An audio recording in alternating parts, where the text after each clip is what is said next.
My girlfriend said, I could leave you any time. Remember that? During a petty fight, I replied, noted. Then I made a move so unexpected she came begging back.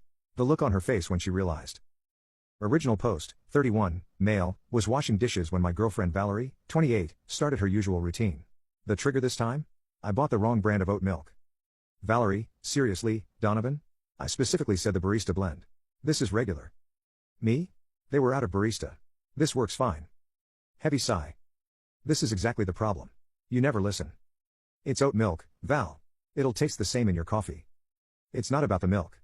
It's about you not caring about my needs. Here we go, the spiral from minor inconvenience to relationship referendum. Me? I drove to 3 stores looking for your specific brand and gave up, like you always do. I spent an hour hunting for oat milk. A real boyfriend would have found it. I kept washing dishes. This was her pattern. Small issue becomes huge. Fight becomes threat. Valerie, you know what? I'm done. I could leave you any time. Remember that. There it was. Her favorite card. The threat she played at least twice a month. Me? Noted. That's it. Noted. What do you want me to say? I want you to care that I might leave. You threaten to leave every time we disagree, about coffee creamer, about what to watch, about which way toilet paper should hang, because you don't appreciate me. Do you know how many guys want me? The same ones you text when you're mad at me. She froze. Yeah, I knew about those. The emotional support orbiters she kept on standby. I don't. That's not, how dare you go through my phone? Me? I haven't. You leave your Instagram open on my laptop. Those are just friends. Friends who send heart emojis at 2 a.m. At least they appreciate me. I could be with any of them tomorrow.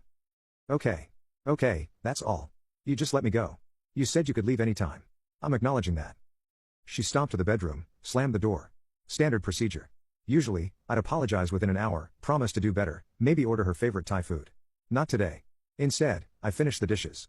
Made a cup of coffee with the wrong oat milk. Tasted fine. Then I made a call. Me. Hey Rashid. You still looking for a roommate? Donovan. Yeah, man. Why? You know someone? Maybe. What's the timeline? ASAP. Been covering full rent for 2 months. It's killing me. Me? Cool. Let me get back to you. Hung up. Opened my laptop. Started an interesting project. See, Valerie had been threatening to leave for 2 years. Used it like a weapon. Every disagreement ended with I could leave any time, but she never did because she knew something I'd finally figured out. She couldn't afford to leave. Her part-time influencer income barely covered her car payment. I paid rent, utilities, groceries, streaming services.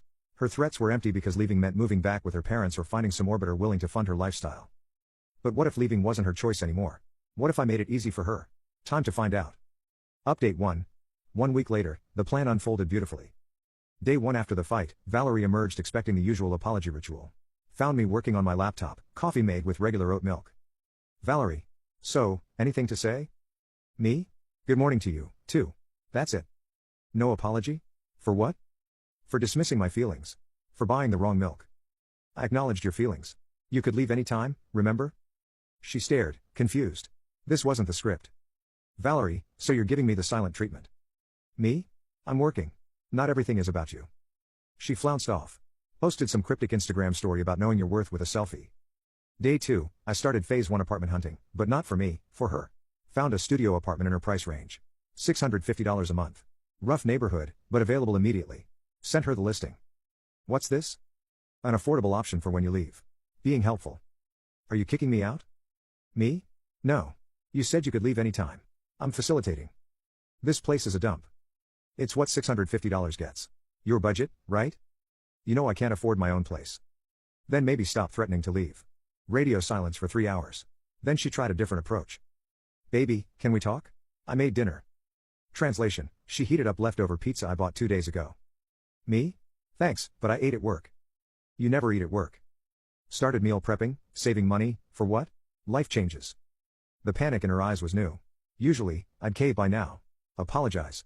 Promise to buy the right milk. Reaffirm how much I needed her. Day 3 brought the love bombing. Woke up to her making actual breakfast, not cereal. Eggs, bacon, toast. First time in a year. Thought you'd like a nice breakfast. Thanks. Very thoughtful. Maybe we could spend the day together like old times. Can't. Helping Rashid move some furniture. Rashid? Since when are you friends? Since he might need a roommate. Her face went pale. You're not moving in with Rashid? Not me, but I know someone who might need a place soon. Who? Someone who could leave any time. She didn't threaten to leave for the rest of the week, but the entitlement came out in other ways. She started demanding to know where I was, who I was texting, why I was saving money. Valerie, you're acting suspicious. I'm acting single. We're not single, but you could leave anytime. I'm preparing for that possibility. Day 5, she tried recruiting allies. Her best friend Camilla called. What are you doing to Val? She's freaking out. Nothing. Just taking her seriously. About what? She says she could leave anytime. I'm helping her explore options. You know she doesn't mean it. Then why does she say it constantly? It's just how she expresses frustration, by threatening our relationship. Cool communication style. You are being petty. I'm being practical. Day 7. The real panic set in. Found Valerie on rental websites. Everything's so expensive. Yeah, housing costs are rough. How am I supposed to afford $1,500 for a decent place? Me, roommates, second job, those guys in your DMs.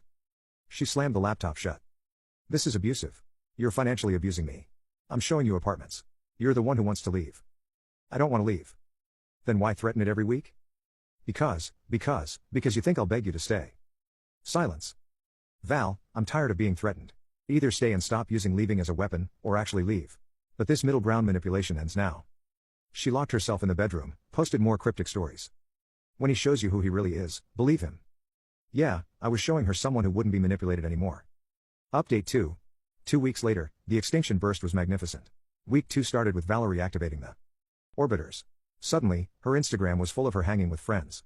Translation, the backup boyfriends were being tested. Random dude commenting, gorgeous as always. Another guy. Coffee was fun. Next time dinner. She'd leave her phone strategically placed, notifications up so I'd see the messages rolling in. Valerie. Oh, just some friends. You don't mind, right? Me? Why would I? You could leave any time for any of them. Not the reaction she wanted. You really don't care. Me? I care, but I won't be held hostage by threats. She escalated. So, bringing these friends up in conversation. Tony has a Tesla. He offered to take me to that winery. Cool. Have fun. You're letting me go on a date? Is it a date? No, but it could be. Then go or don't. Your choice. She didn't go, but she did have Greg pick her up for lunch. Made sure I saw her get in his BMW. Came back 2 hours later furious. You didn't even text to check on me. Me? You're an adult on a lunch date. It wasn't a date and you should have been worried about what? You getting a free meal? The truth was starting to dawn. Her threats only worked if I cared and I'd stopped playing the game. Day 10 brought the nuclear option. She started packing dramatically, slowly. Lots of sighing. I guess I'll start looking for movers. Me. I know a guy. Want his number? You're really going to let me go? Let you? You said you could leave any time? I believe you. She threw clothes in boxes while narrating her pain. 3 years together, and this is how it ends with you following through on your threats. I can't believe you're not fighting for us. I fought for 2 years. Every time you threatened to leave, I begged you to stay. I'm tired. She stopped packing, sat on the bed. What if I stopped saying it? Saying what? Then I could leave. Could you stop? It's your favorite power move. It's not about power. Then what's it about? I need to know you care. By threatening to abandon our relationship. That's toxic, Val. She started crying, but not sad tears, angry tears. You've changed. You used to fight for me. I used to be scared of losing you. Now I'm more scared of keeping someone who threatens to leave every week. But here's where it got interesting. Remember Rashid needing a roommate? Well, I've been showing him around. He loved my apartment building. Same complex, different unit. Mentioned it casually while Valerie was fake packing. Me, oh, Rashid's taking 4B, the 2-bedroom upstairs. What? Why? M's current place is too far from work. This is perfect. But that's in our building. Yeah, we'll be neighbors. Well, Rashid and I will. The implication hit her. I wasn't moving, I wasn't changing my life. I was just continuing without her. You planned this. Me plan what? Having a friend move nearby? You're replacing me with Rashid. Can't replace something that threatens to leave every week. She unpacked everything that night. Final update. 1 month later, the complete meltdown happened at her sister's birthday dinner. 3 weeks after the fake packing, Valerie had tried everything. Love bombing, threats, silent treatment, even attempted jealousy with her orbiters. Nothing worked. I remained pleasant but detached. Treated her like what she'd positioned herself as, someone with 1 foot out the door. At the dinner, her family noticed the dynamic shift. Her mom, Donovan, you're so quiet tonight. Me just enjoying the meal, forcing a laugh. He's been weird lately, right, babe? Have I? Her sister. Trouble in paradise. No, we're perfect. Tell them, Donovan. Valerie could leave any time. She reminds me weekly. Silence at the table. Her dad. What does that mean? Me ask her. It's her favorite phrase. I don't. That's not, he's exaggerating, her Mallory. Do you threaten to leave him? Not threaten.